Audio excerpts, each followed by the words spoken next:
goal, Quishbilly, Huddersfield Town! The most famous goal of Quishbilly's life. Is this the moment for Lee Fowler? It is. Take your place in Division 2, Huddersfield Town. Thank you. And Steve Simonson's boots now. He's missed. Steve Simonson clears the frame of the goal and collapses in a heap of tears. Huddersfield Town are promoted. Mustafa Schindler has a chance to write his name in Huddersfield Town legend. And he takes that chance!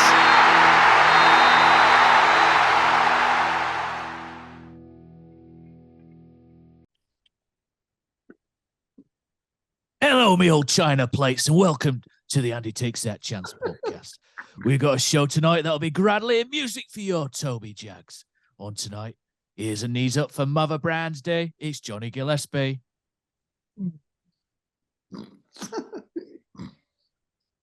He's got no Barnett, but he's no Alf Garnett. It's Richard Kosmala, and he was already a slag. But once he clicked through that turnstile on Saturday, he became a total slag. It's Ollie Fisher, and the biggest James Blunt of them all. It's your host, Matt Shaw. You faded, mate, at the end. Good. Yeah. Never mind. Right. Good evening, and thanks to that mysterious voiceover man, and welcome to episode 169. We've won a game, boys. We've won a game. What a time to be alive. I tell you what, before we get too excited, let's go into the sponsor. So this episode is sponsored by Magic Rock Brewing, and unfortunately we've not had any pints, have we, tonight, Cozzy? But if you do want to get some online, it's www.magicrockbrewing.com, and if you use our code of AHTTC10, you will get 10% off. Right then, let's get fired in. Millwall 0, Huddersfield Town 1. Right, great stuff this. So tactically, Neil Warnock deployed sort of similar tactics to what he did at Burnley, believe it or not. He's got two defensive midfielders in front of a solid back four, Jonathan Hogg and the Regista, Romani Edmonds-Green, who would drop in to make a back six to really pack out the back line and the box. A really strong, resolute defensive performance with Romani Edmonds-Green man-marking Zian Fleming, and Town trying to support the front man when it broke as well, with Karoma, Radoni trying to support Martin Waghorn, and latterly Danny Ward with Ben Jackson up there as well. It worked as well, boys, because against a side like Millwall, who don't necessarily dominate possession, it allowed Town to jump back into their defensive shape, and, you know, a really good backs to the wall defensive performance in that first half. You know, Vatslik we'll talk about momentarily later on, but it felt like a different kind of performance. This, Ollie, you were there behind the goal.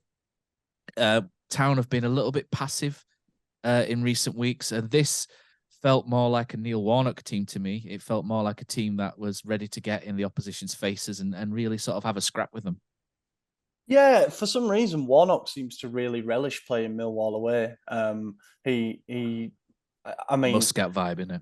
Yeah, that's what you think back to, don't you? And I think I was reading that his record at the Den's pretty good. I think he kind of likes having a bit of to and fro with the crowd and whatnot. And if there was anyone leading us out there, that's who you'd want it to be, really. But I agree. I think I heard a Millwall fan say after the game as we were walking back for the tube that we got Warnock. They said we got Warnocked, and I think that's how the majority of them feel. You know, just sort of a typical result for them when they've been trying to string together a real good run of games this season.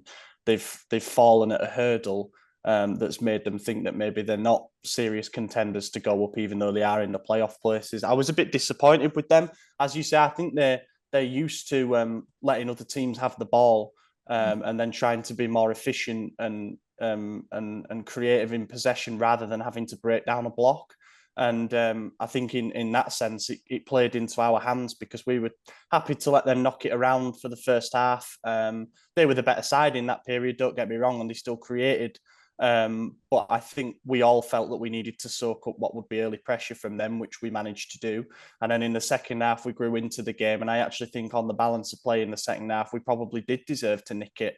And yeah, it was a perfect Warnock performance. Like when you bring him back to the club, you look at what we've got. It's a very daunting list of fixtures on paper. But what you hope is that with Warnock in charge, if he can get a tune out of the players in 2 or 3 of those games, they could be 1-0 wins. You know, we could start nicking games like that. So yeah, overall, it was a big positive. You know, I think most of us probably thought before the game that we might concede early and get turned over. But we stuck in there and sort of like the Norwich game, although we fell behind in that. If you're there or thereabouts and you're not out of games like we were against Burnley and we weren't against Coventry, you've always got a chance of nicking something. So it was a good professional performance, and we were dead organised as well. So that was good to see. There were some talking points of the game as well. I think one which really got Neil Warnock's blood coursing was the Jake Cooper arm on Jack Redoni. We saw a sending off against Norwich, and we'll talk about the Norwich game briefly after this. There's not much to talk about for that one. Whereby they had a man sent off for an elbow to the temple, which maybe a little bit weak. This was much more of a strong arm, wasn't it, Mr. Kosmala? And Jake Cooper absolutely wiped out Redoni, and the referee gave a free kick against Redoni. It was a bit of a brutal one, and the kind of welcome you expect, isn't it, at the Den, or the new Den? Yeah, is it still the new Den, or is it the Den now? Because it's not really new anymore, is it? At least it's the Den or some like sponsors name stadium, which everywhere else seems to have now, including our beautiful home ground. But yeah, Warnock's interview afterwards made me laugh on that as well, because, like you said, I think the ref were on the wrong side of the action. But yeah, like Warnock said, the linesman wasn't. But what are you going to put his flag up at the Den as after we remember Robbie Williams' efforts in the playoff final and that as well, where he couldn't get away quick enough from that sideline. Yeah, brutal, really. And to be honest, I didn't think he was getting up from that, Matt. And he was one of our better players, Jack Redoni. Yesterday, I thought he was excellent. And a guy we've kind of maybe criticised or been frustrated with, maybe, shall we say, this season in a lot of games. But I thought he came of age yesterday and he gave us a real good outlet, driving the ball forward. But yeah, it was brutal with that, really. But to not even get a yellow card, I mean, it made me laugh. Yes, I don't know that the Twitter video that we're doing. I don't even think it was a town fan, was it? I think he just said championship refereeing or something like that as well. This is not even a yellow card, but yeah, I thought, I don't think whether he went to do him or not or what have you. It doesn't matter these days, does it? It's all about what kind of impact he had. But yeah, there was some real bruising stuff on there all afternoon, and that's so I felt sorry for Pearson. But you know what? Millwall away is when you need people like Matty Pearson, and I sound like fathering him now, don't I, Matty Pearson? But once he great, mate, and then when he got it in the old crown jewels, but he just comes back for more. And the best thing was, it always made me laugh. It made me laugh. It almost like the ghost of Robbie Williams were being exercised, because he was near the touchline, he was getting hammered from there, but he loved it, mate. He absolutely loved it. Bring it on. Them are the kind of guys we need if we've got any chance. And I have to say, it's been weird how they've used, obviously, Pearson in the last month or so, but I thought yesterday was one of his real better games for us, and we need that to continue if we have any chance of avoiding the drop, mate. Yeah, Johnny, there's one of the most contentious points really was a potential penalty at the end of the first half. Josh Koroma just kind of wriggled through, didn't he? And I think it was McNamara, the right back, sort of got the wrong side, didn't he? And the leg came across. I watched a couple of replays on this, and I was a little bit unsure. I thought maybe Koroma was on his way down before any contact was made. And it just seemed like maybe the ball had got away from him slightly. It's one of those really where you could say if it's a penalty, you can understand it, and if it's not a penalty, you can also understand it, I guess. Yeah, I agree. I think watching it the first time through, I didn't think it was a pen. I think he almost, just the way, we say it a lot, and it's the way he kind of goes down. I don't think he'd goes down too theatrically. He almost like goes down a bit pathetically, I'd say. Not saying that he's thrown himself, but he kind of just drops and like puts his arms out and just looks at the ref. And first time I watched it, I didn't think it was, but then watching the replay, and I listened to the commentary and the stream that I had, kind of said, yeah, there's contact there, and went on the replay, said actually probably he's been unlucky not to get the penalty. And I guess it's what he constitutes penalty nowadays. how much contact's contact. I think there's a way, if he carried on running, he probably would have then have been fouled. There wasn't anywhere really for him to put his legs down where he wouldn't, be standing on or getting, do you know what I mean, blocked off by the Millwall defender. But yeah, I can see why the ref probably didn't give it, but equally, I can see why Warnock kind of puts it in his list of, do you know what I mean, lucky decisions that he refers to in his interview. So fortunately, it did make a difference. But luckily, do you know what I mean? We got the goal, and it didn't matter. But yeah, I think had it not have been, I think a few Town fans might have been slightly more riled or pointed to it a little bit more aggressively as, do you know what I mean, another bad decision. Seem to be on the end of a lot of those. The goal itself, though, has come from Town pressing higher up the field, hasn't it? That, you know, we've been, like we say, we've been quite passive, but this has come from pressing up from the front, and the ball's gone to Ben Jackson, and Ben Jackson as playing probably in a slightly unfamiliar position, you say, as a left winger. He's more of a wing back, full back, isn't he? Type, or he's been playing centre back for the under 21 or B team as it is. He's gone down the left, and he's just about got ahead of his man, and he's put a really good ball in. And the strength of Ben Jackson is usually his delivery into the box. So it's good to see that was, a come to fruition, if you like. So he put the ball in. It's a really good ball. Danny Ward makes a good run to the near post, and it's a lovely finish, isn't it? And and at the end, and Danny Ward's got his 4th of the season. It's on one hand, you kind of say, no, it's about time, Danny Ward, but on the second, it's like, thank God he finally came and dug us out. It comes from hard work all around the pitch, that goal as well, because Koroma sells Hoggy a bit short in the build-up, but he goes in for it. Hoggy looks like he gets a bit hurt, but the ball drops and he wins it back, and he then plays the ball round to Radoni. So it comes from like not sitting off. Do you know what I mean? The ball breaks, we're going to get there first. We get the ball. Do you know what I mean? The possession switches again, and then obviously the goal is as you described, they're on him. But it just come from that.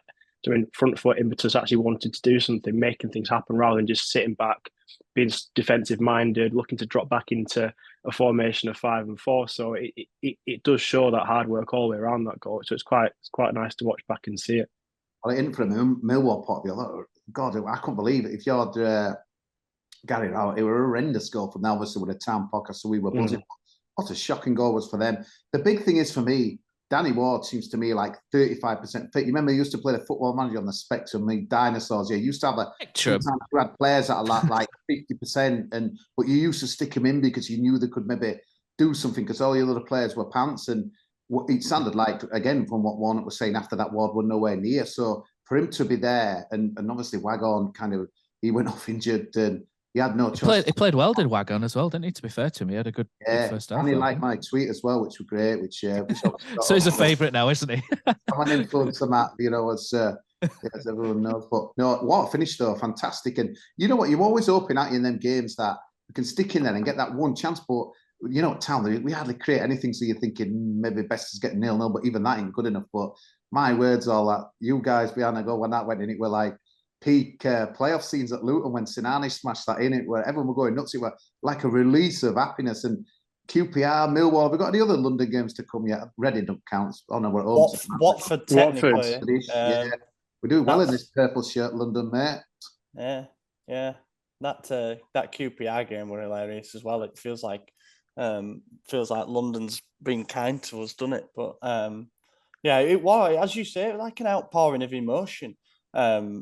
You hear all these records doing the rounds on Twitter about teams that have gone X amount of games without a goal, and obviously we're not quite that bad, but we've been pretty shocking, haven't we, this season in terms of scoring even multiple goals in a game, and then going away from home to a team where they'd say clean sheets were their bread and butter, and they pride themselves on their organisation and not letting anything fall to the opposition in the box. And as you say, I thought our goal were really soft from their point of view. I mean, for Ward to get in that much space at the near post and for them to have surrendered possession so deep in their own half and on the flank as well, where you think, this can't really turn into something dangerous, but might be onto something with Jackson there, because if Warnock doesn't really trust his defensive abilities or maybe his positioning, for him to be starting over Ruffles at left back, but he likes what he sees from him going forward and his delivery can be a real threat, then maybe we might see more of it. I thought it was a strange team in general, but it got the job done. And that's where Warnock earns his money. You know, it might sometimes be unorthodox, but you're right, Ollie. With like a strange team, when the BBC put out the formation, because I think they were put, I think they put him. Where did they put him? Like kind of centre potential, and I think he's never going to That play central cam, wasn't it? yeah. Yeah, but so I think everyone, but in that classic Neil Warnock, just kind of throwing a few curveballs, which is what we need, because we ain't got the squad's decimated with injuries. It's not. It's pretty predictable, and most of our stuff's been predictable. Maybe it just needs something like that. And what Ben Jackson always give you, which really frustrated me, how Fotheringham kind of froze him out after giving that in the early games. He's just like, he's going to give you energy, and he's going to give you 110%, and that. So I don't know if it's another sort of boy, Ben Jackson, or no, it's from Stockport. Stockport. Well, there goes my one of our songs. But yeah, he's just going to keep running and energy, and most of our games, everything's very drab and slow. So. Yeah, it was beautiful to see him get involved, and could hopefully keeps this up for the running. He put a great. One of the good things he did against the Norwich game. I know it comes. He put a great ball in that Norwich game as well. So I think, like you said, we know he's got a shot on him. So being in and around the area is a bit of danger, and he's a player who can hit a 30-yarder, and that might be all we need in a game like that to kind of dig something out. I think for me, it's like we touched on the QPR game there, and that was a bit of like the types of games we need to be winning, where you're not expecting. We now need to go on a run. And the QPR game for me, because it kind of came out of the blue, I was thinking, is this it? Is this now where? So we start to turn it around, and obviously it wasn't. And then we had the 2 games over Christmas, Preston and Rotherham. You think, right now this is it. I mean, first back to back, the only time we've done it all season. Is it now that we start to turn? And then the Birmingham game, you kind of think, right, Warnock, first game win. Is it now we start to turn? So it has to be now. It can't be another false dawn. So hope, like Ollie said earlier, it's just a shame that it's into Borough. Johnny will be right, mate. But the thing is, though, it's that weird time of season where you start to get a bit of pressure. You start to realise, right, we're 8 games away now. We're about to achieve something. We can do something. Equally, you get teams where they can't, either through being a mid-table, they can't, or they guarantee playoffs. So it's pressure. It's pressure at this time of the season. So Borough will be tough. Don't get me wrong. I'm not going to say it's an easy one, but there's every chance. There's every chance now. But hopefully, like I say, this isn't just another false dawn. But yeah, we probably could play a better team than Borough. You know what, Johnny? I think this week off is going to be good for us, and it'd be easy to think, I wish we had another game, because when we got battered the other week, Warnock were glad we had kind of Bristol on the Tuesday. But we've got a lot of players kind of we're nursing through, not kind of fit. Maybe 1 or 2 can get fit in this off season. We can hopefully, he's clever as Warnock on the training camp as well. He kept mentioning a lot of stuff on again, the interview were really interesting, like, what they were working on training and things that, they were kind of doing and that as well. But yeah, I think really, really interesting time, because for me, I felt it had gone a few weeks ago. And I know we'll come on to the Bristol game in a minute, but it was surreal. It was almost like going to a funeral on Tuesday night. I've never seen anything like it in the town centre. I thought, is there even a game on? There were no one about. They were flat as a fart, and like kind of Warnock's interviews have been a bit downbeat for me and stuff, and almost kind of like he's kind of resigned to it. So just to get that, Matt, I was gutted last night when Mel Booth got tagged in that Philip post and he didn't comment on it. I would. He doesn't look at Twitter that much, but he'll get there eventually. Yeah, because like it's honestly, you'd think the belief. I know, like you said, Johnny, we've had these false dawns before, but to go there and to bust a few coupons. I was speaking to a few people today at work who, what are you looking at me like? I thought you knackered my coupon up yesterday. I'm like, get in there. But it's like, you slag. Yeah, it's great, and I think it gives someone like me a boost, a fan base a boost, because I don't know what it were like down there, or kind of chatting to guys, but to me it kind of felt done. We were down. I know you should never give anything up, Rick Astley, are you watching, mate? But I just it just felt whatever kind of thing yesterday. But now all of a sudden, isn't it amazing football? You win a just game. like Huddersfield, don't it? It's just like Huddersfield. When you're about to give up, put it to bed and just, you get that worry out your head and just think, right, okay, well, at least I can deal. I know what's going to happen. I can start to, mourn, grieve. 3 points, there you go. Not over yet. Bring that hope back up. It is typical town. Do you know what the annoying thing is, though? The annoying thing for me there, Johnny, you mentioned some of the games where you think this could be the turning point. I mean, the QPR game was a complete fluke. We got absolutely battered that game. Rotherham were really bad that day. And then some of the other games were, they could have gone either way.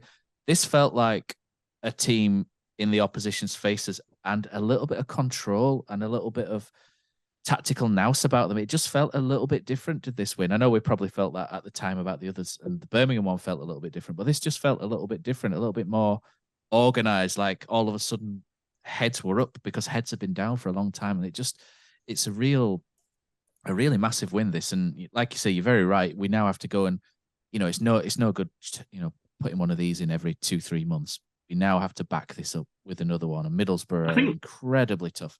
But maybe it doesn't have to come against Middlesbrough. Maybe a good performance, and then the game after we can go again. But it's put the cat amongst the pigeons. Reading are going to get points deducted. Apparently, we're hearing this week. Birmingham may, Wigan may. So keep them coming. Keep them coming. Hopefully, someone else can get. Yeah, hopefully everyone else can get 30 points deducted, and we might get the top 6. It'd be great. But yeah.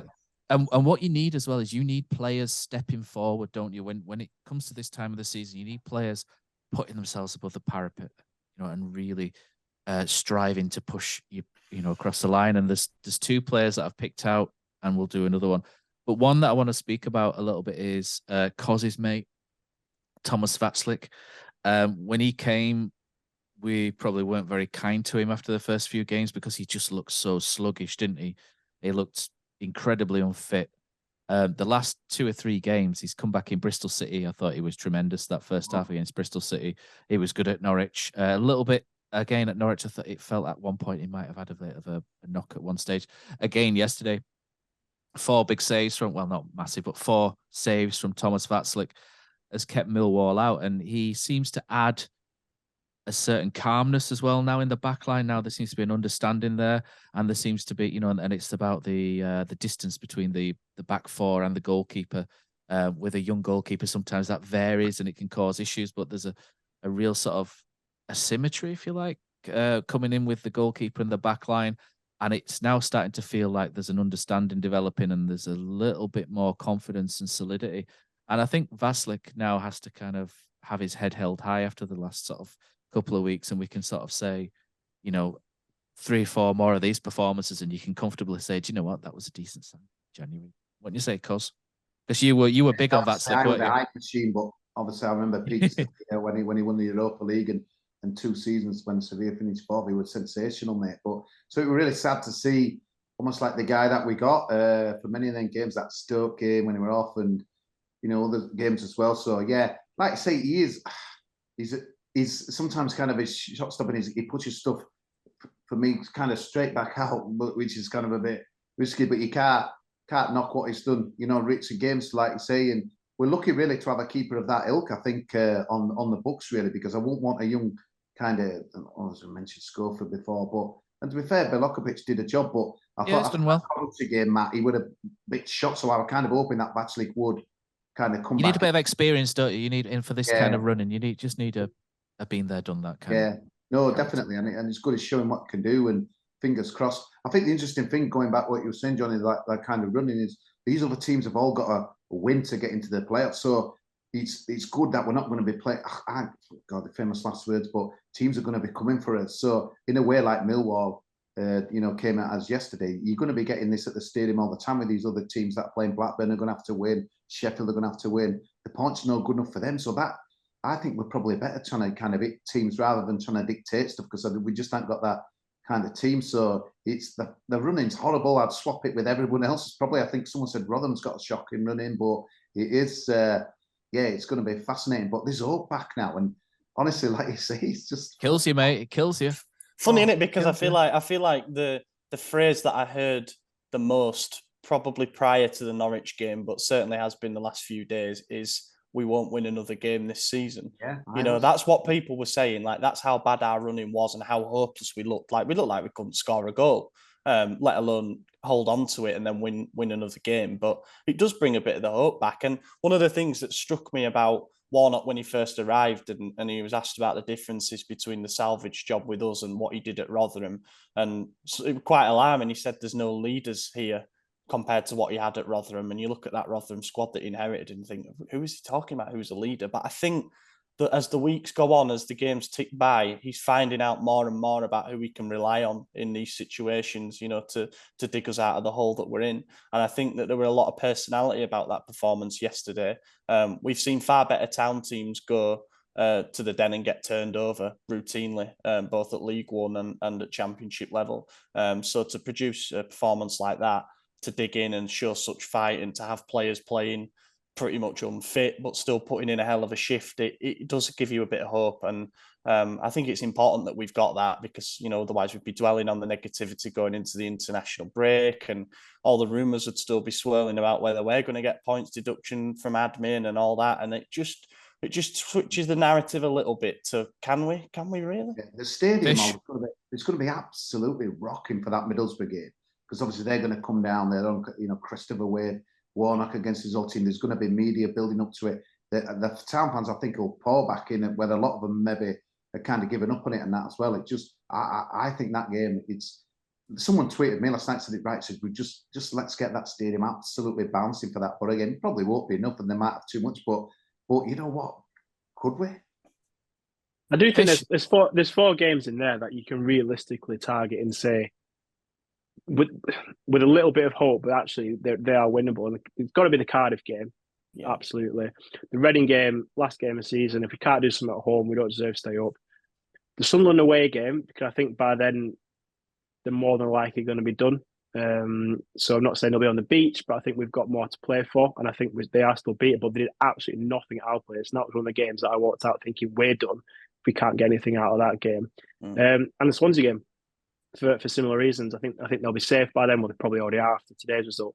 So there's four games there. I think realistically, without being too blue and white tinted glasses, we could get something. You've got to hit 100% success rate out of those, and then potentially you look at the Sheffield United game. When will that be? And might they be done by then? So there's a few in there.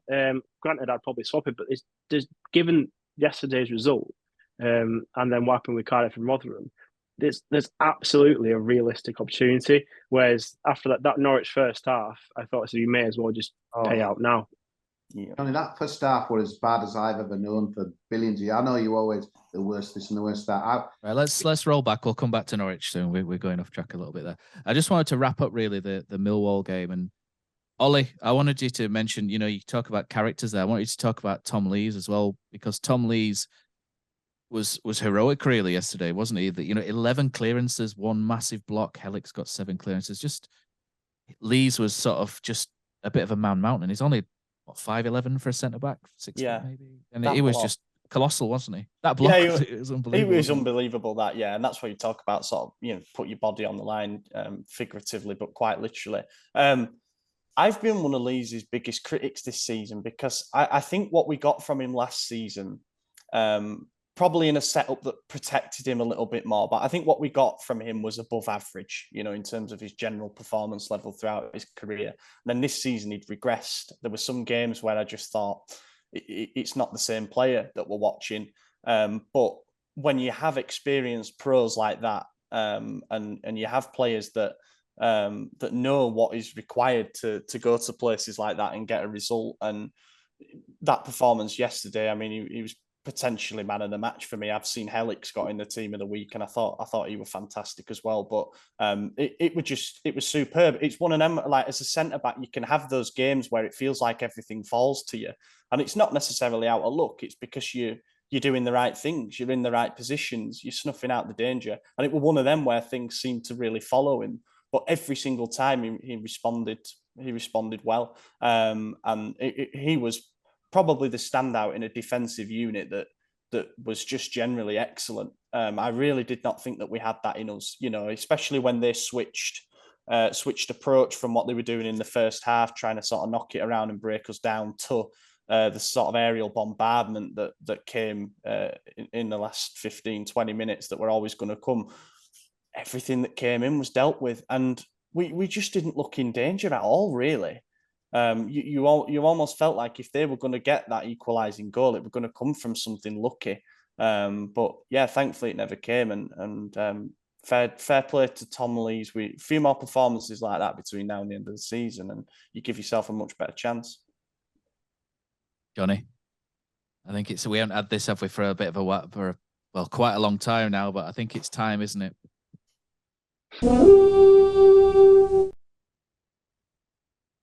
The conch has blown, Johnny. Josh Koroma. Like I said, it's been quite a while since we We almost renamed the conch, didn't we, to the Headley Horn, which would have been a shame if we wouldn't been able to do that.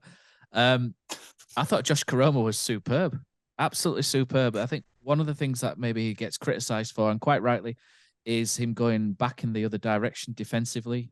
He can often let his man go a little bit, but against Norwich, we showed it in flashes where he came back and I think he stopped an attack by Josh Sargent, didn't he? But on Saturday, it was phenomenally good, and people are sort of looking, going, "Where's Joseph Hungbo? Why is Joseph Hungbo not playing?" He's not playing because Josh Koroma's played really well the last couple of games, and Hungbo will come again. He's a good player. But at the minute, Josh Koroma's really one of the, in terms of a wide players, probably one of the first names on the team sheet, because if he can run backwards as well as he can forward, and then you've always got that goal threat with him as well, haven't you? I'm not a massive fan of him on the right-hand side as opposed to the left, because you take away his main weapon, don't you, where he cuts in and just absolute thunder bastards one in the far corner. But for me, he was excellent. I thought Romani Emmons-Green was really good as well in midfield. But Josh Koroma, for me, was up there really with one of our better players on the day. And long may this continue. Yeah, I'd agree. And it had to be, because had he have, like you say, not stuck to his role, not listened to instructions, or trapped back or picked up men or recognised what he needs to do defensively, it would have been a massive error. It would have been a massive gap that Millwall could have hit. So he had to do that. And Warnock's relied into that as well. It's not really something we've necessarily seen. We know Thomas could play that role really well, attacking and could defend. That's arguably kind of how he broke into the team really in that right wing back position. We've not really necessarily seen it of Koroma, and there's been points. I mean, we probably didn't think we'd see him in a Town shirt again, but when he kind of came back to the club in January, he kind of had good points and bad points, and you kind of could point to the Blackpool game really, where he had the goal, but then equally kind of struggled defensively for their goals, kind of came down his side. So he'd been a bit indifferent doing that. I'd like to say when the team was released, you tried to work out where everyone was playing, and most people got it wrong. He quickly recognised where he was playing and thought, well, he's got to work hard today, because otherwise it could come to bite us. And he did. He played really, really well. And like you say, he's another player. I think clearly confidence plays a big part of his game. I think we've seen that with the Koroma that, do you know what I mean, was tipped to maybe leave the club, and the Koroma that might well have never played for Huddersfield again. I think we've seen both sides of Josh Koroma, and he's definitely got it in there. And he can be an asset. Again, he's a player who can cut inside and do something special. A lot of the players we've got are quite atrocious. They're good at what they do, but they've not necessarily got a little bit of quality. Josh Koroma is one of those players who can do that. So it's important to have him firing. And like I said, there have been a few calls for Hungbo, and he's quite obvious. Why? Because he's quite a powerful player. He's quick, he's pacey, but to play in that role, if Warnock looks to kind of use this as a bit of a blueprint for other games, certainly that we've got coming in, like you say, Koroma's got to be the first name on the team sheet, given what he needs to do going backwards as well as forward. So yeah, I thought he played really well. And he's improving week on week at the moment. So hopefully, long may it continue. Right, I think that bookends the Millwall performance. So what we'll do is we'll move into a short break, and then we'll come back and talk about something else.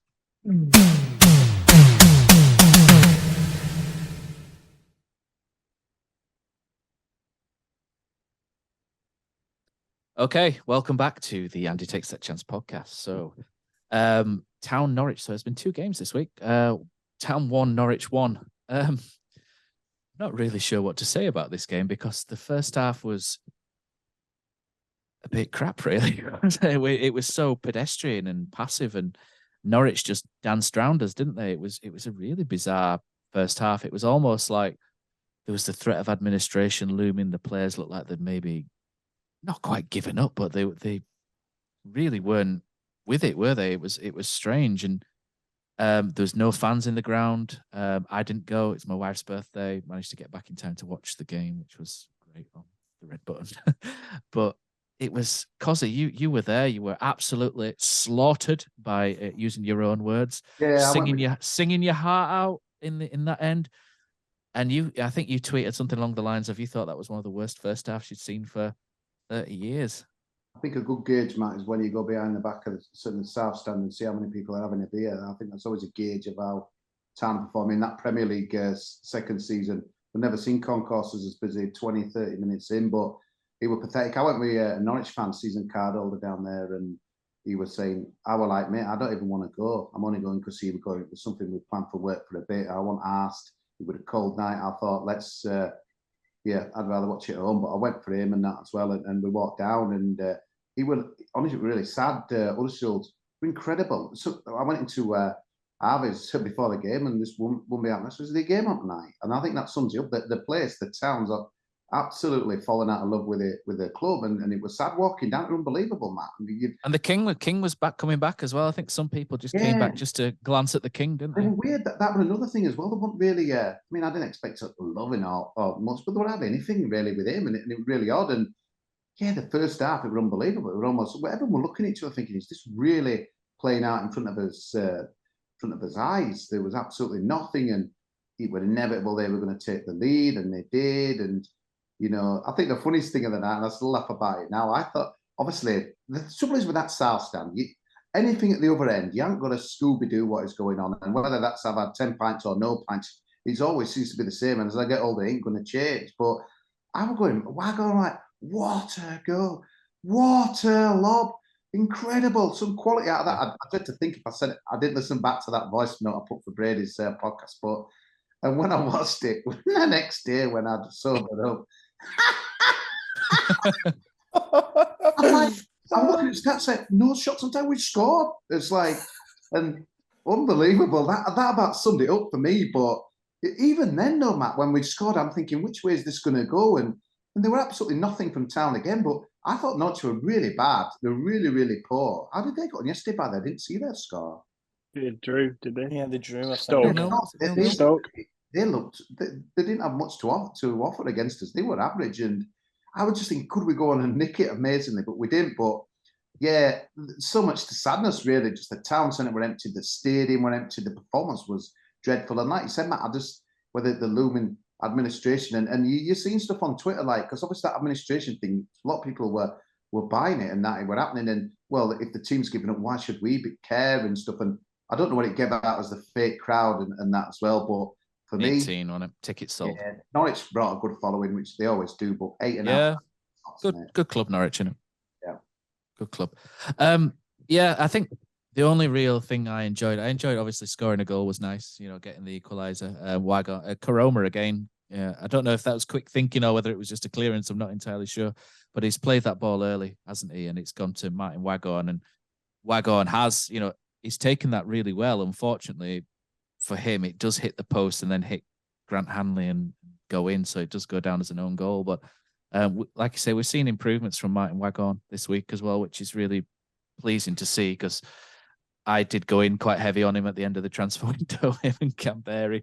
But well, exactly, Florian. But yeah, I have to say, the thing I enjoyed the most was Brahima Diarra's cameo, and I felt that kind of changed the tail end of the game. And Jack Radoni got into a couple of good positions, shots going over and blocked, and Michael Hellick rolled back the years. If you remember Michael Heffley against QPR, where he went on that mad run down the left-hand side and played the 1-2. I think it might be with Chris Lerver. And it all just opened up for a minute, and he thought this was going to be one of the greatest goals of all time, where Heffley rifles it in, and then he ends up falling over. But Hellick was kind of similar, wasn't he? It came on his left foot, and he sort of ran around it, didn't he, to try and open up his right foot, and it just, unfortunately, you can see Hellick's not a striker. But I thought Hellick was fantastic as well in midweek. He's head and shoulders my player of the season. He's Hellick. I think people have criticised him on the goal a little bit, but I felt that was more down to Ruffles, I think, at the far post. But and not to dig out Josh Ruffles, because he's been much better this last week as well from what we've seen. So there's been marked improvements all over the pitch. But Brahima Diarra was so exciting. I think after the game, I tweeted that he's either like an electric eel or a pigeon stuck in a crisp packet, isn't he? And when the pigeon gets stuck in a crisp packet, it's like, where are we going? I've got no idea what's happening. And then but an electric eel, and he was the electric eel, wasn't he? He was all over the place. He was running from deep. He was taking people on. He just looked so threatening. And when Diarra's like that, there's no one more exciting in the squad, is there? You can maybe Hungbo, but it's fantastic to watch a young player really try and take the game by the scruff of the neck and go, do you know what? I've only got a couple of appearances under my belt, but sack this. I'm going to have a go at this. And it was. I think that 10 minutes was the most enjoyable 10 minutes for some time, Johnny. Well, in terms of excitement for Town. Yeah, I'd agree. I don't quite know where the entire second half performance came from, really. But certainly, yeah. We've again a bit like Crow. We've seen the good, the bad, and the ugly from Diarra, and I think Joe, if someone can get hold of him and just really channel his talent and his enthusiasm for football and get him on the right, not the right path as in like he's a bad egg. I mean, just to actually coach him really well. There's a player in there who could really go on and do really good things. But like I say, it's just that direction and decisions and reading of a situation. I think that he needs to bring into his game a bit more. But yeah, he is exciting, isn't he? He's a good last 10-minute, 15-minute player in the right game. And I think the Norwich game was the right game for him because they were very slow and wanted to pass around the back. Even at 1-1, he had to look into the right, see the fans, and they were absolutely fuming. I thought, we've been there.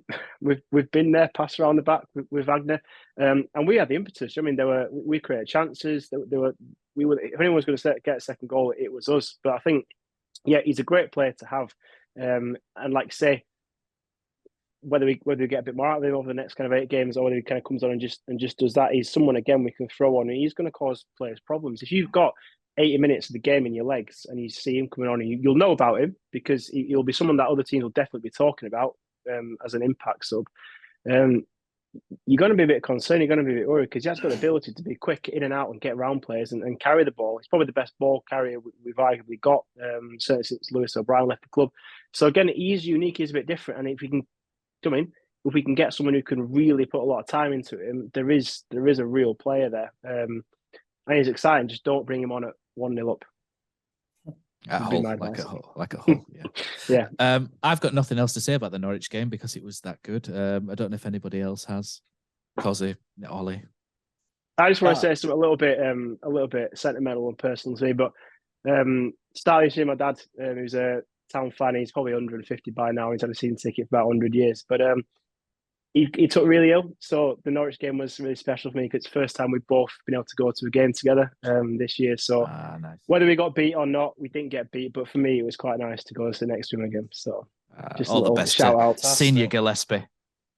He's a good man. He was at our end of season 2 last year, wasn't he? And he was, yeah. Brady almost ended he's still not over that joke dropping absolutely flat. I got it. A Brady were about to scrap with him, weren't he? Yeah, Brady. Maybe an argument for another day, but the red button's killing the midweek football, isn't it? Do you know, I think if there wasn't the red button, you'd still get loads of people IPTV in it these days. I think it's just one of those things. Town are doing that themselves, aren't they, to be fair? Yeah, Town are killing the... yeah, I do agree. I think red button doesn't help, does it, in terms of attendances? Because it does give you an excuse to not go, doesn't it? I mean, they're trying their best to make the red button stuff unwatchable, though, aren't they? Like now the single on Sky, camera feeds are crap, aren't they? Yeah, I don't understand it because obviously they don't show replays on the red button, but when a goal goes in, and they can show a replay of the goal on Gillette Soccer, whatever. So they clearly have the replay capacity, but they won't use it for the. I think that's in the studio, though, isn't it? I think it's just a single feed that goes through to head office. It shows that they can get they've the got goal it. clip Yeah, and they've use got it. it. But yeah, I don't know. I think there's all kinds of studies that have been done about sort of television rights and what would happen if they got rid of the blackout, for example. But I still think the biggest determining factor is if your football team's any good or not. You know, if things are going well, you want to go, don't you? It becomes a social occasion. You go with mates, you have a few beers, or however you choose to experience the game. You actually feel up for it. Like Saturday, I mean, it'd have been very easy to, even though it's a close game for me, it's not for many people, and yet there was still over 500 turned out despite a rail strike. And I thought that were a good. I thought that were a great turnout. It were a good loud crowd. I think people sort of saw it as an opportunity to come down to London, maybe spend the weekend. So you can make all kinds of arguments either way about what TV coverage is doing to football. But yeah, I think they're getting rid of the blackout, aren't they? I think to be fair, it's impacted away attendances as well. I think Town's away following used to be fantastic, didn't it? It used to have really good numbers, and I do know a lot of people have got IPTV and do now tend to try and find a stream rather than going to 1 or 2 games a season. But no names. It's interesting. It's a bit off topic, but the National League this year, have started streaming games home and away, which is the first kind of tier at that level to do it. And the chairman of the National League, I can't remember his name, was actually on the Prize Football podcast on Friday. They talked quite a lot around that as a study. How has it affected attendances? And it's had actually zero. Again, it's a small sample size, but zero effect on attendance at that level. But obviously, it's an extra revenue stream as well. So we're a long way off that, because obviously EFL football is a much bigger package, a lot more zeros involved than BT and National League. But if anyone's interested in that specifically, it was quite an interesting interview and as a study, really. I think just kind of finishing the Norwich game, though, it was a scary look at the future for me. An empty town centre, an empty stadium, a shit atmosphere. You know, Norwich brought a good form, so you can't really say no way, but we don't want to see it. We don't want to be seeing that next season, and we'll see that a lot. So whatever happens in the next few weeks with the new owners and takeover and everything, they've got to get people interested again in Huddersfield Town. Like I say, a winning team helps, and I'm sure the result yesterday is going to get more down against Middlesbrough. Obviously, they'll sell out their end, but it made me sad seeing that, and I'm just thinking, is this where it's all going to end up? So let's just hope we can scramble out a bit more. Right, so I think the next topic is indeed the takeover. So I might just have a little monologue on this for a moment. But yeah, so Alan Nixon's released another story today saying that we need to agree a takeover shortly. Otherwise, Dean Hoyle will have to provide further funding. It gets to this stage of the season, and every club, I think, has to provide funding or proof of funding for next season going forward. So I guess we're at a bit of a crossroads with the takeover, and a decision will need to be made shortly as to whether it's happening or whether Dean's going to push on next season. So if you listen to rumours and Alan Nixon, then it's between a Dutch and an American party. Everything I'm saying or going to say is already out on social media and forums, etc. So I won't be breaking anything exciting and new, unfortunately, if you are listening to this. But I'd like to cast our minds back to 2019. We interviewed Dean, didn't we, Cosy, on the podcast, and he mentioned that he had, at that time, a number of different options where he could have sold the club, and he wanted to move on from the club, and to be finished with it. In the end, he sold to Phil, and the deal to Phil, whether you agree with it or don't agree with it, didn't end particularly well, and Dean is back. He's still owed money. To be blunt, it was a mistake. Now, there are two parties, allegedly. Like I say, we can't say too much about them, but from what's already out there, from what we understand, it's between wealthy Americans and a Dutch shoemaker, and from Alkmaar. I'd implore Dean Hoyle to not repeat any mistakes from 2019. The Dean Hoyle legacy will be determined not by the Premier League period of 2017-19, but in what shape he leaves the club and who he moves it on to. So unlike in 2019, it's so important that the decision is made for the fans and for the football club. Dean's full tenure up to 2019 moved the football club on immeasurably from where it was in 2008. The last few years have been muddy, yes, but a sale to someone who will invest in the football club, the fans, the stadium, and move this football club forward will define the Dean Hoyle era for me. Dean Hoyle called himself a custodian of fans' dreams, didn't he? If we're sold to somebody with little interest for the supporters of the club, then it's a custodial failure. Simple as that. Huddersfield Town has the potential to move forward with purpose, and even if it's not Dean himself moving the club forward, he will be a large part of that, having put the club in the right pair of hands. So from me, I hope that the fans and the club's best interests are represented by the sale, and it's that which will define for me how Dean is judged in the future, and not from what he's done in the past. And that's all I really wanted to say on the takeover. To go with that, I might have to overlay some over, yeah, but lovely emotional. I'll tell you one thing. Sorry, just on the transfer embargo, I had to kind of laugh. It's a shame that didn't come in January, innit, for us with the garbage that we've brought in, wasn't it? They've done us a favour, wasn't it?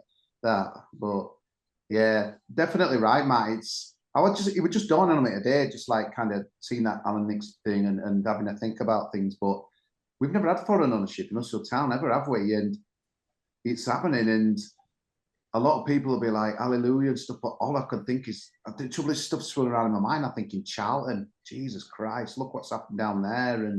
But then obviously you had the alarm at Hull, which it ended in tears. But they had a few. It's honestly, it could go either way, but it sounds like it's imminent. Fingers crossed, it's still a Championship club when the new people come in. But the thing is, Matt, it's like for me, it's the new lease. It's really lacking in it. Something where also we had the Baldwin interview. Was it in October? I can't remember when it was, but it's just it's simple. The number of times when Dean did them Q&As, and obviously people came down to Canalside back in the day, and when he did stuff on Radio Leeds, and people, it's massive, all that, Matt. It's massive, the message and things, and people could say, yeah, it's it's just all about the money, and Christ, this new owners are going to have to fork out X amount for the stadium before they've come in. But to me, it's just kind of, I remember Phil got off to a horrible start, didn't he, with that cinema thing that he did, and he came in and he probably admitted, well, he did admit it to us, didn't he? Like that, he came in with, kind of, went a bit overboard, didn't he? Yeah. The Premier League money, if anyone's sat here, that's gone and all that. It's like, I was like, whoa, this is incredible. You meant to get guys on side here, but I know he was saying he was being truthful, but it's fascinating. You look at Wrexham, kind of where it's gone down there, and they're on this amazing journey. Obviously, a bit of a unique case down there, but ownership's absolutely huge, Matt. And I don't know, the age at Alkmaar sounds like it's kind of number one in the list. I don't know if anyone knows a bit about these guys, but it's like Alkmaar are not exactly obviously PSV and Ajax dominate that Dutch league and final. Yeah, look, I think the top. But it's like the thing is with the Dutch league, out of it, Matt, it's going to be fascinating because to me, Huddersfield it's an hard one, but I suppose Burnley have shown, Brentford have shown. It's going to be fascinating times, isn't it? Whatever happens here. Ollie, anything to? No, I just want to echo what you said there. I think everybody's going to have their own view on Hoyle and how he's judged when he eventually does leave the club.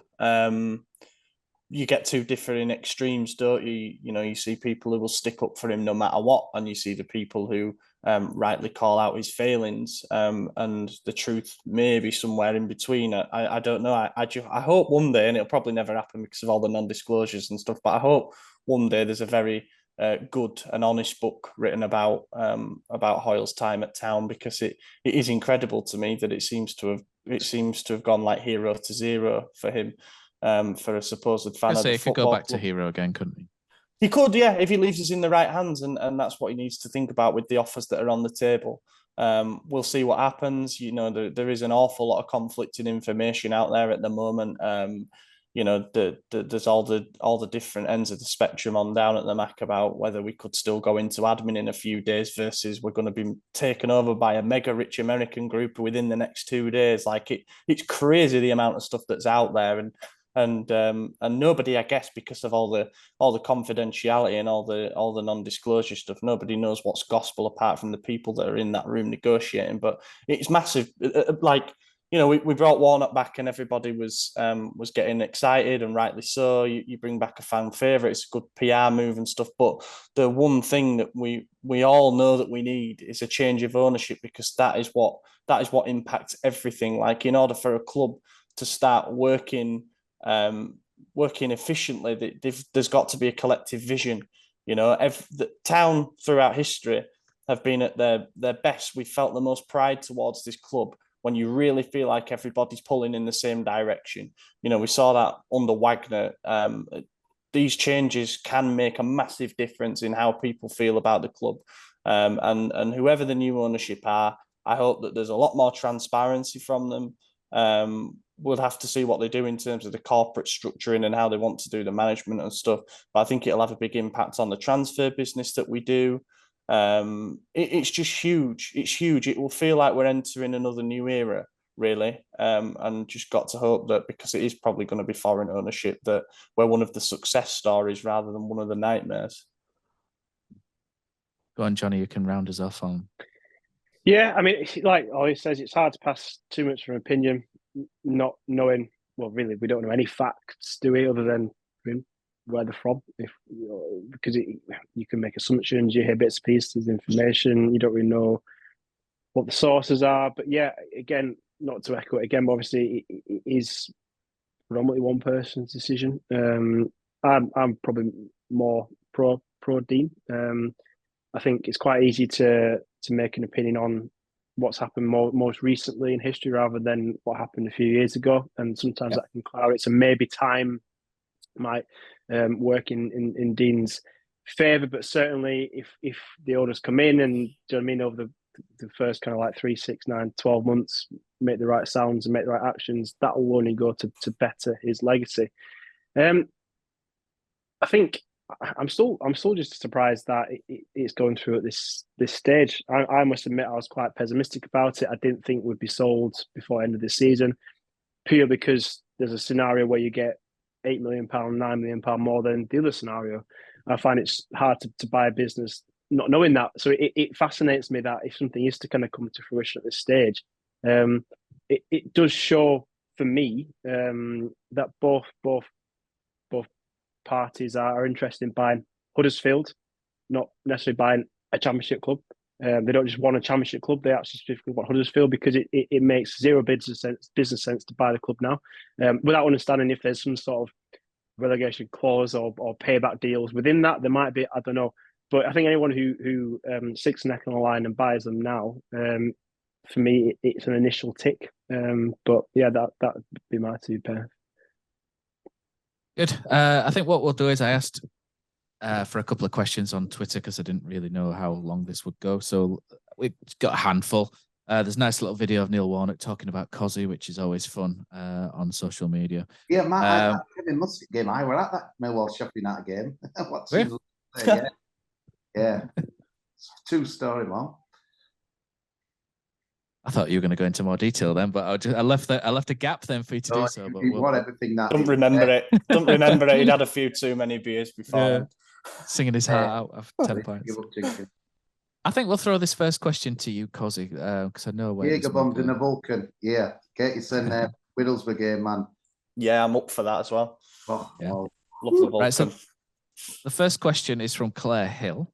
That says pre-match music currently is 90s themed, but some dubious choices, e.g. Wigfield. She's not a big fan of Wigfield. I've seen her make a complaint about that a couple of times. And 2 Unlimited's No Limits, which is a bit of a David Wagner kind of tune, that, isn't it? What tunes would you pick and think are apt for this season? I know Cozzy's very particular with his brand of music. Oh, mate, music's very divisive. We've had, like, at work, we've had a week at Cheltenham where people's just had their own music on, and there's been times where I've wanted to strangle people, which is probably not a good idea when you work with other people because you wouldn't be around much longer. But might get sued. It might get sacked. Yeah, possibly. It's a difficult one, that, Matt. But I'm into dance music, mate. So you're always going to get kind of your dance stuff from me. But bit of a Kevin and Perry kind of guy, aren't you? Yeah. I mean, I don't want to bring it down, B, because we've kind of moved on, for the season. But that's one of the things that just kind of synonymous for me at the time. There, God, this is going to be really controversial, but the dizzy penalties, the 90s music, the place just needs a complete change, man. Pre-match, you go to some of these grounds in Germany, it's laughable compared to. Sorry, Matt, I've totally turned it around from music. No, it's relevant. I think it's relevant. Yeah. This place, Jim, it's incredible. It's like you're at a show, and I know I probably want one like they have at the Rhinos, kind of the floodlight dancing at half time. You'd see it at Wolves. Everyone seems to have it now, don't they? Even some of the NAF grounds in Spain, they have the light shows and stuff. But just little things like that, just totally different. I think they're about its day, maybe, God, if the new owners have got real money and that. So I'd love makes you think you're at an event kind of thing rather than just. See that screen being either ripped out or made bigger, and made to be a real focal point. We can see halftime entertainment, and we can see the halftime highlights.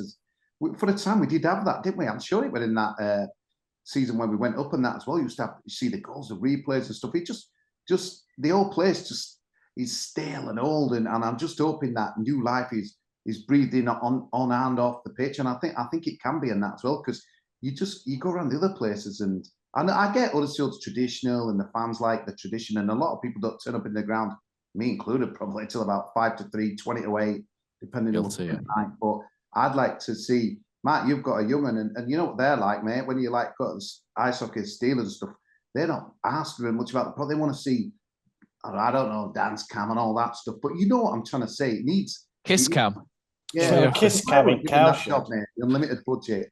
Sorry, Rambo. I'd use you in some capacity, mate. But it's things you could do there. When I went to Dusseldorf, it was incredible what they were doing, mate. They were it was like watching a TV show and a football match at the same time. But rant over. But sorry, Claire. No, I think that's yeah. I think that's interesting. Ollie, I went to one of the games at the Euros, England, Italy. You went to, I think, Denmark. Did you go to Denmark or Germany? One of the two. Or you went to one of the games, didn't you? Yeah. And at Wembley there was an in-house DJ, wasn't there? And that was very different, but it actually worked, didn't it, for England during the Euros? That was an interesting thing. But I think whatever Town have musically, I think the problem you've got is the sound system shite in the stadium. It's very Sunderland till I die, this, isn't it? But I think the problem is really whatever music you're going to stick on, it's going to fall flat because the speakers and everything are rubbish around the stadium, aren't they? So yeah, they are. There's stuff they could do. I think it's Man United who let fans pick the pre-match playlist. There's one of the big clubs that do it anyway, and that's interesting. Obviously, everyone's got their own music taste and that, but it does seem to have been the same playlist for years now.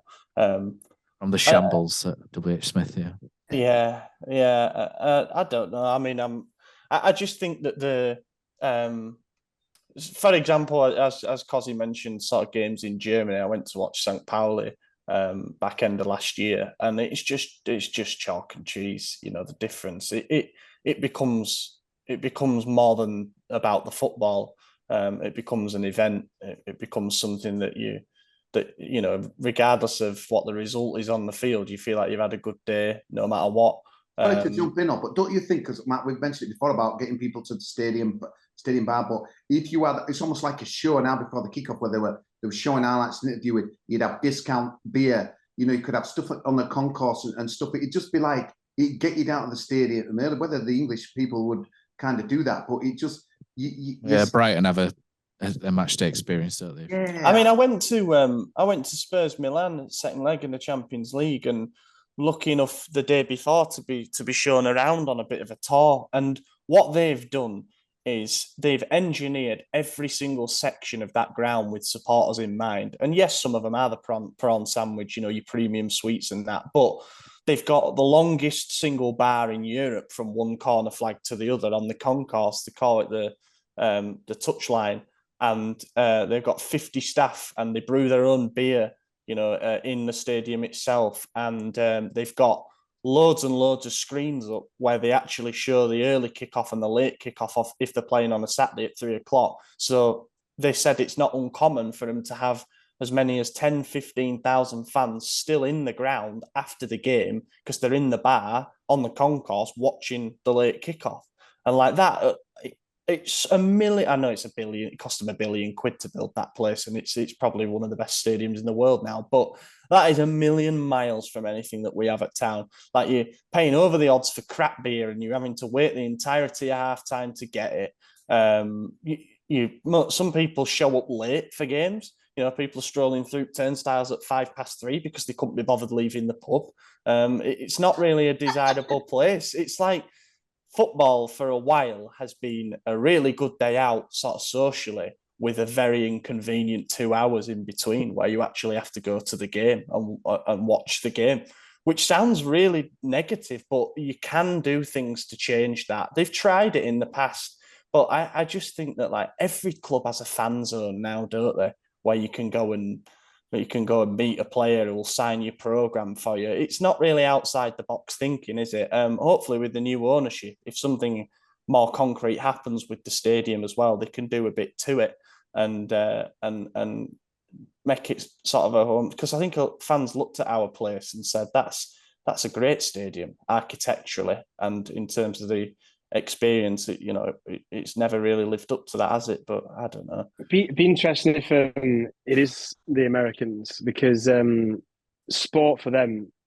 is more than just, like you say, it's more than just what's happening on the pitch. Certainly, football, soccer in America is a very strange experience because people don't actually watch the pitch. Most people are just stood in bars around the pitch, and certainly like football and NFL and all that kind of stuff. It's more than experience. So I went Burnley away recently. Been there quite a few times, and now they've all of a sudden got they've converted a sports hall. They've got an after pitch turf down. They've got benches. You've got big screen. You've got Papa John's. You've got bars. You've got food. You've got stuff going on, and that's just happened since they've got American owners. Because for them, it's, why aren't we doing this? This is weird. It's weird that no one's So I mean, in and around early, it's weird that people just get right. Game's finished, get out.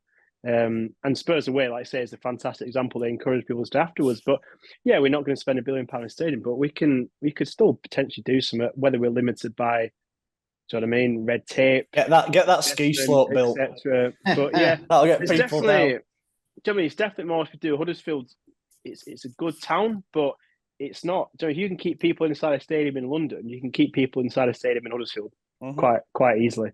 So there's definitely scope there, and it's been talked about for a long time. They've tried it a few times. They've tried to kind of get a fan zone going and do bits. It's never ever really stuck. The best they had was Canal Side. So I mean, we'd have people on a Huddersfield Town site before games, and that was something. But obviously that's changed again. So they've lost that really ever since that site went open to general public. So the stuff that can be done, probably like I say, it's a bit of a grey area at the moment, isn't it? But I think there's an opportunity there for new owners to, like say, tick some boxes nice and early and start to engage people. Like Cody said, get people engaged early. There's plenty of scope to be doing that, absolutely. So hopefully we'll see some. But I wouldn't be surprised if it is an American owner that isn't done quickly, because they'll see it as a massive opportunity. Yeah, it's massive. It's a huge revenue stream for them. I think that they need to change the halftime game as well. I don't know if you remember when they used to park a van in corner at ground and open back doors, and you used to have to kick a ball into the back of van from halfway line. Bring that back. That would be better than Dizzy penalties. I tell you what, we could all that again. Sorry, I mentioned Leeds. I don't know. Leeds is not a great word in this podcast, but have like Zob football. I don't know. Yeah, that's good. It is, but it's quite funny when you get opposition fans and it's like, woo, and who can get bashed most. I suppose it's a bit similar to Dizzy penalties, but on a similar thing, we just had a tweet about which is the worst away day experience in the Championship, and how bad would it be in League One? It's an interesting question, but yeah, worst away day experience. Reading, I think Reading in the Championship, and the reason I say that is just because Reading's not really. There's a walkabout in the centre, but the ground is like 3 miles out of the centre.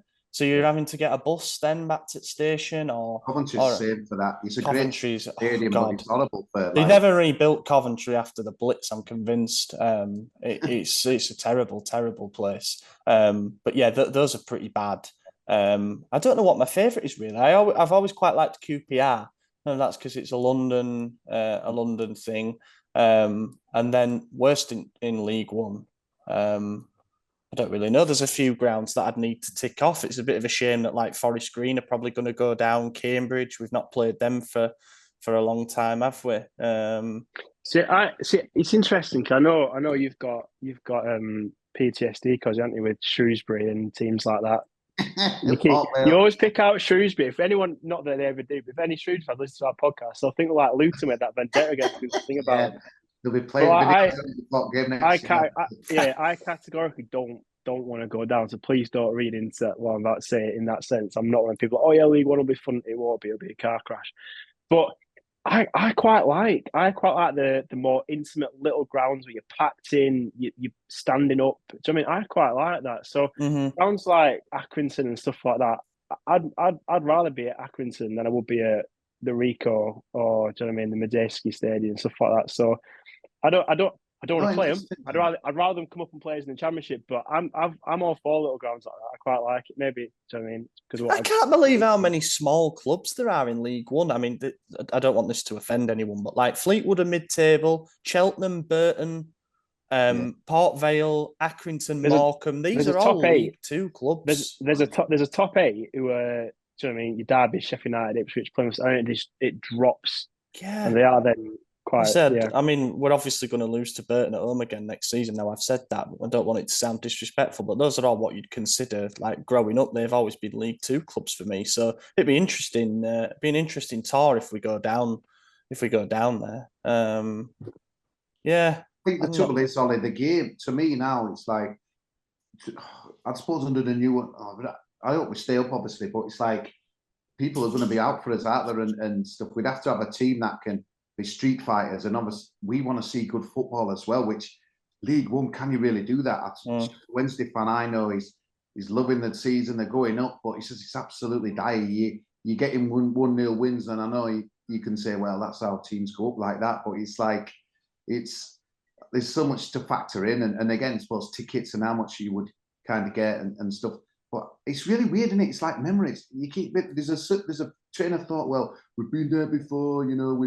And I didn't mind it. Like kind of John said, some of the grounds and stuff like accurate in a way. But when you remember when we were there before, but in a game that mattered, Malvin Kamara and we had a team embarrassing, wasn't it, that day? And we got, I think, 2 late goals in the cup or whatever. Or was it even the league in that? No, cup, wasn't it? I don't think we played them in the league. Cup, yeah, that comeback. Yeah, it's like you say, Johnny, the big gap. There's top 8 with like kind of stadium similar championship, but yeah, there's a lot of solo series and some characters. But I guess that's the difference, the massive difference between League One and Championship. You've got, that's why if you get promoted there, it's a good promotion, I think, because you've got your street fighting. It's strange, isn't it? Because the teams that you would consider to probably be too big for League One on paper are the ones who've gone down and struggled to bounce back immediately. You know, like Ipswich, Charlton, Wednesday are going to go up, but at the second attempt, Derby, we'll see about them. And then it's Rotherham and Wigan, who every time they've gone down have bounced straight back up. It's strange, is that? I think it shows how much experience at that level matters because, as you say, every game's just a dogfight, isn't it? It's who wants it more down there, really. The people have selective memories as well when it comes to League One. They think about the season when we were putting 5 and 6 past teams, and they forget that there were a lot. Another thing as well, Ollie, I'm watching that Football League thing today that they put on Saturday night. The pitches in the League One are horrendous. There were a game at Port Vale yesterday. Again, I keep going on about them, but it would embarrass it like a plough field. And there's that to contend with as well. There's so much to factor in a relegation that I just don't want it to happen. But if we'd have had this podcast last week, I went on it, but I'd have been like, it's happening. But we've got a bit of hope. But it's on a knife edge, man. Where'd you get to, Cos, with these questions? We just asked the one about the Championship, the away day in League One, what it means. So we kind of the worst away game experience in Championship. About how many points we'll need, but I think that's such a tough one to answer because more than usual. Yeah, the stuff of the points, deductions and stuff. It sounds like again that's going to come on end soon, isn't it? So Birmingham and Reading, but I think we need 4 wins. I do. 12 wins. Yeah. 12 points. But how many is Birmingham supposed to be getting? Points off? We don't know yet. We don't know. No idea. I mean, I know with Reading, it would put them 3 points above us. And then if we sort of match their record between now and the end of the season, it could be that last game against Reading is do or die. But I know it's all hypothetical. Our goal difference is crap, though, isn't it? That's we got Blackpool putting 6 past a team. It's just then they get beat with Coventry. There's like maybe to round it off, Matt. Just kind of that tweet that I said last night about if we get out of it, how would it compare? Because you bloody hell, I went on fire with that tweet. I thought, yeah, I've got it spot on, and then you brought out that Ian Ross, Mick Buxton season, which 92-93, mate, incredible that. To me, if we got escaped out of this, it would feel somewhat sensational. I remember Birmingham do it under Lee Clark. I remember they looked doomed, and I would go to this.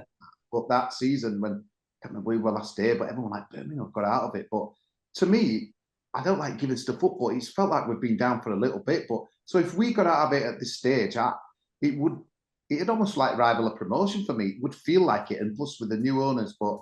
I don't know what you guys feel. It's hard to compare seasons and apples and pears sometimes, but I just feel with Warnock and the state of the club and the squad and everything chucked in, I just think if we stopped up, it'd be pretty sensible with a run in. It'd be sensational, man. It'd be as. I'd say so.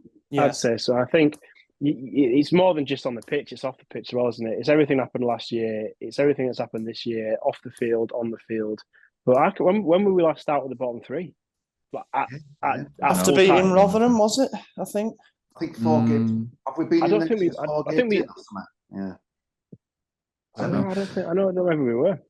I think the most points adrift we've been is 6 in it. So there of course will have been more dramatic escapes in terms of teams that have been 10 points and what have you. But as you say, it's just the feeling around it, isn't it? It's been such a season, but that started November, December, and we got good players in. It felt like we were getting there January, February then, but this is different. It felt like we're dead in March, and to get out of it. We probably still won't, I'm going to be honest, but let's see, man. Yeah. It's fun, isn't it? Yeah, so that 92-93 season, Cosy, start of March 93, we were in bottom place. In what's now League One, we were bottom, and then we won 12 of our last 16 games to finish 15th. Incredible. It was incredible. That run was ridiculous. And I mentioned it on Twitter, but there was 20th of March 1993. We pasted Blackpool 5-2 at home. And I remember Ife and Ura scoring with a diving header. And I was quite very, very young at that point, and I couldn't go to the game because I don't think any of my relatives were going. And I sat in the car and listened to it outside my great grandma's on the Pulse or Radio Leeds, whatever it was on, and in bit of disbelief that we'd stuck 5 past Blackpool. But yeah, happy memory from 30 years ago. 30 years ago tomorrow, or today if you're listening to the podcast today. So, wow, happy days. I mean, there's no game this week, but I think it's just going to be a big week for the club. It feels like summer. I mean, you just don't know. Yeah, I mean, if something happens, then we might do an emergency spaces or pod, so keep your eyes peeled for that. But I think you've asked all the questions. Have you asked the Hoggy one as well? No, not the odd one. Should Jonathan Hogg bother with a testimonial after the palaver of this season? Yes, is my opinion, if he gets one, because that's 10 years, isn't it? I don't think he should. That should change whether it's a good season or a bad season. I think 10 years is 10 years. Yeah, a good servant to the club. Yeah, and do you think realistically we could beat Middlesbrough when they're doing so well? It's unlikely, but yes, we could. Who knows? Football, mate, innit? Yeah. Yeah. Need a bit of fog, don't we? We need a fog and Danny Ward just hitting them from 30 yards and just hope for best again. And Alan Lee bundling everything in. Yeah. The thing that'll go for us, or maybe against us, I think because we've got one managed by Neil Warnock, I think teams are going to have that in the back of their mind, which, you know, maybe I could be totally wrong, but I think because they had him before and he kept them up that season when they were doomed pretty much as well. And obviously, I think he's going to want to get over one. I think it ended acrimoniously there, didn't it? And so he's going to want to have us proper revved up. Yeah, he's got Middlesbrough and Sheffield United to come here, and he's going to be quite excited for both. You know what's funny? When they were getting beat today, I thought, yeah, I'll bring Sheffield United on, but obviously they turn it around. But again, it's why not, eh? Yeah, I mean, if that becomes the penultimate game, now they're in semi-finals and our home game will be moved against them, they might already be up. So it might be a bit of might be on beach. Anticlimax, yeah. I think that's probably a good place to finish, isn't it, for this week? So thanks to everybody for listening. Thanks to Magic Rook for sponsoring. Thanks to Ollie, Johnny, and Cosmo Ceratops. And we might not be back next week because there's no game, but if there's any movement on the takeover stuff, we may do something special. So thanks again, and thanks to Magic Rock, and we'll see you later. Yes.